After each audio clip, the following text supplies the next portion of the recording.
ណាដែលជា idol ចិត្តបងនាងសង្វាពេជ្រហើយដែរលឺអត់អូថត content មែនអូនឯងទៅវិញស្រាវជ្រាវប្រវត្តិរបស់គាត់ហើយផុសវីដេអូនេះបើសិនវីដេអូនេះមានអ្នកមើល 100k បងឲ្យ 100000 20k បងឲ្យ 20000ចាអូខេ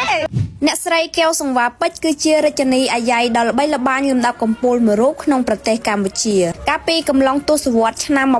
1960ដល់ឆ្នាំ1970សូមអញ្ជើញអើយអង្គលោកអ្នកនាងគ្រប់សារពាងទាំងប្រងអើយស្រីអ្នកស្រីក៏ត្រូវជាម្ដាយបង្កើតរបស់កំពូលតារាចម្រៀងស្រីគឺអ្នកស្រីម៉េងកែវពេជ្រចិន្តាផងដែរខាងក្រោមនេះគឺជាជីវប្រវត្តិនិងកេរដំណែលសិល្បៈសង្ខេបរបស់អ្នកស្រីកែវសង្វាពេជ្រល្បីល្បាញខ្លាំងលើការច្រៀងតន្ត្រីបុរាណជាពិសេសគឺសិល្បៈចម្រៀងអាយ៉ៃឆ្លើយឆ្លងចំពោះទឹកដនសម្លេងរបស់គាត់ធ្វើឲ្យទស្សនិកជនចំនួននោះចងចាំលោកស្រីតាមរយៈសម្លេងដ៏ស្រទន់ក្រអ៊ូនក្រអៅនិងស្ទាលសម្ដែងបែបក្រមិចក្រម៉ើមឆ្លាតវៃក្នុងការកាត់កងវោហារស័ព្ទចំពោះដៃគូចម្រៀងលោកស្រីធ្លាប់បានចាប់ដៃគូច្រៀងអាយ៉ៃឆ្លើយឆ្លងជាមួយនឹងព្រឹទ្ធាចារ្យល្បីៗជាច្រើនដូចជាលោកស្មៀនឈឿនជាដើមដែលបន្សល់ទុកនៅបទចម្រៀងល្បីៗដូចជាបទស្រណោះវាវែង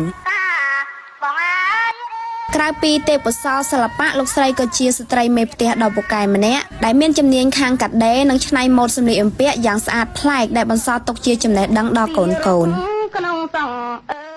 ជាអកុសលអ្នកស្រីកែវសង្វាពេជ្របានទទួលមរណភាពនៅក្នុងរបបខ្មែរក្រហមដែលធ្វើឲ្យប្រទេសយើងបានបាត់បង់នូវធនធានមួយដែលសម្បូរទៅដោយទេពកោសល្យតែទោះជាយ៉ាងណាក៏ដោយសម្លេងអាយ៉ៃនិងបទចម្រៀងប្រពៃណីរបស់អ្នកស្រីនៅតែត្រូវបានគេចាក់ផ្សាយនិងរក្សាទុកជាមរតកសិល្បៈដ៏មានតម្លៃមិនអាចកាត់ថ្លៃបានសម្រាប់កូនខ្មែរជំនាន់ក្រោយអាយុវណ្ណៈសុខខាងពលៈជូនដល់លោកអ្នកទាំងប្រងត្រី